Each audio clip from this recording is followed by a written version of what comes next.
Обеспечение бесперебойного водоснабжения в республике – один из важных вопросов, который на контроле у главы и правительства Ингушетии. На этот год удалось значительно улучшить ситуацию в регионе, и после завершения летнего сезона стоит задача позаботиться о перспективе. Мешает этому несколько факторов, в том числе и изношенность сетей и водозаборов.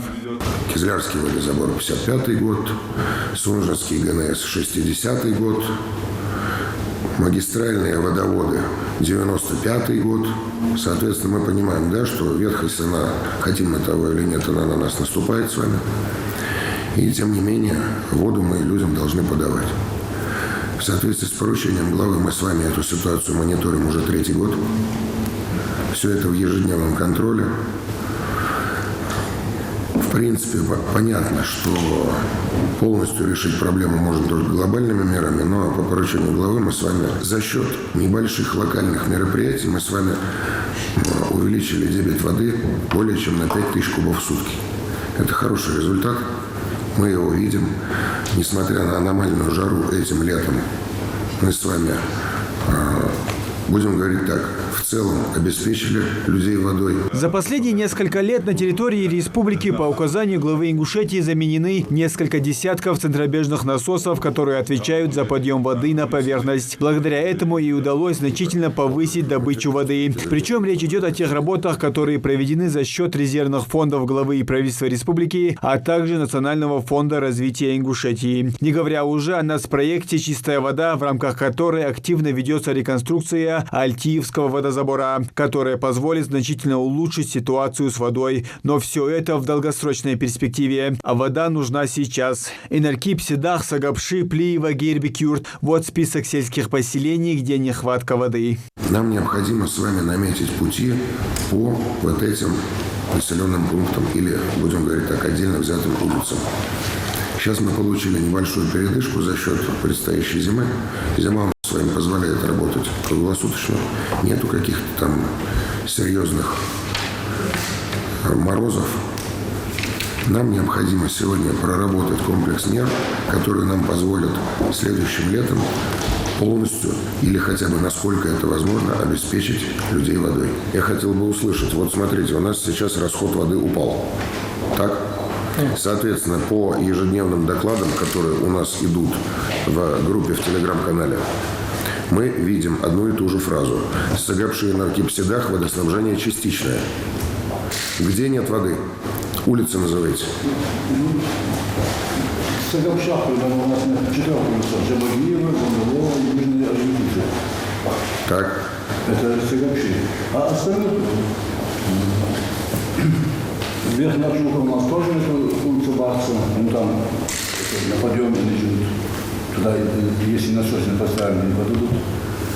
А Инарках и Южная почти что 80-90% воду уходит. Там проблем уже нету. Вот смотрите, 4 улицы Сагапши и несколько, я так понимаю, все-таки домов еще остаются в Инарках в Седахе, да? Если мы додавим вот эту воду, которую вы говорили за счет модернизации Кантышевского водозабора, она там появится?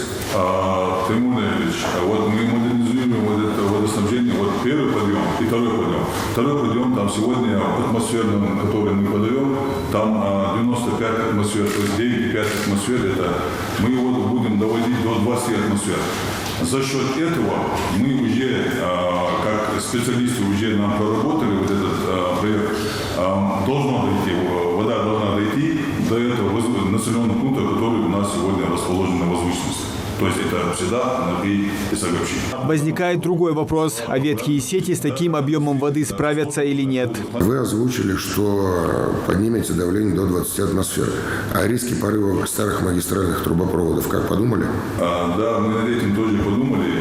Вот специалисты водоканала совместно с проектом института, они проработали именно вот эту магистраль на соответствие выдержки атмосферы. Мы что хотим? Просто коротко, если да, я вам потом технически озвучу, коротко, чтобы было понятно для присутствующих. Там есть магистраль рядом идущая, которая была положена еще при магистрали, то есть по обеспечению водоснабжения Шелки. Мы хотим разбить вот это давление по двум магистралям. И за счет этого мы будем 600-я труба, которая сегодня задействована, параллельно мы подключим рядом ближайшую трубу, магистраль 320. И его надо еще дополнить.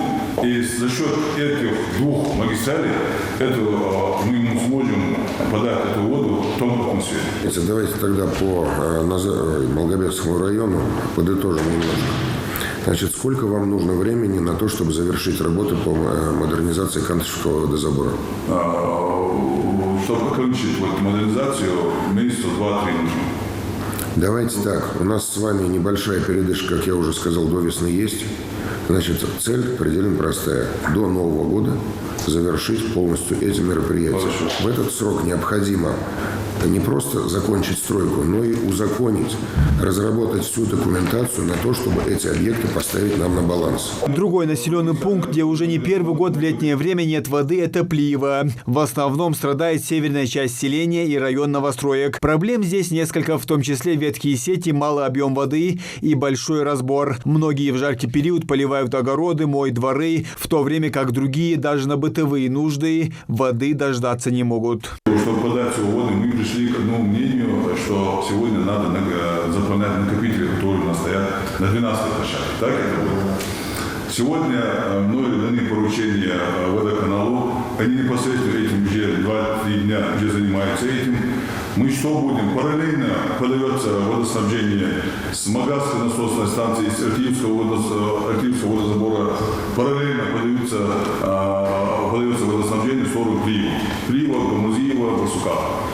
И параллельно мы заполняем резервуары, которые у нас стоят на 12 площадке, и оттуда уже будем заполнять, с двух сторон будем заполнять систему Плиева.